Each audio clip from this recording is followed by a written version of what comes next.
Who should take responsibility for the condition of African Americans? Dr. Khalid Al-Mansour asks in his new book, Betrayal.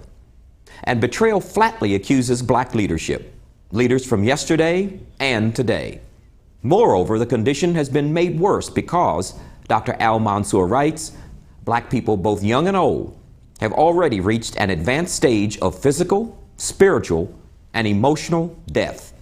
He says, quote, they simply cannot take anymore, end of quote.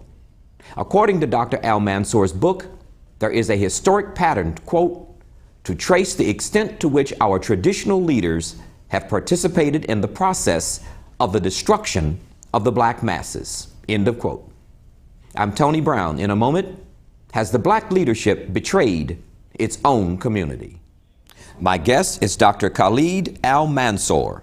Dr. Al-Mansour is the author of Betrayal by Any Other Name. Thank you, sir, for coming. Thank you very much. It's a pleasure to be here. And welcome. I have read your book. I have been enthralled by it. To say that you make some very heavy statements is an understatement.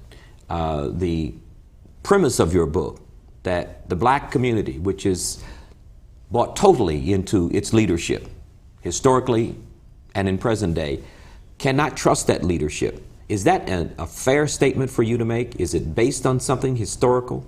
Yes, thank you very much for being here. I'd like to say assalamu alaikum to everyone. Walaikum salam. And I think from my studies and travels, the black leadership has been the most corrupt, backward, unenlightened, and selfish that I've ever seen. This leadership is, we call black, but it is a combination of black and white. It has been selected, groomed, and imposed on the black masses. It enjoys access to the media so that their point of view might be reinforced over and over and over. These are exciting times because there are times in which an explosion will either occur or will not occur. Something is occurring in the general white community that the black masses are generally not aware of. At the same time, something is occurring within the black community that the white masses are not aware of.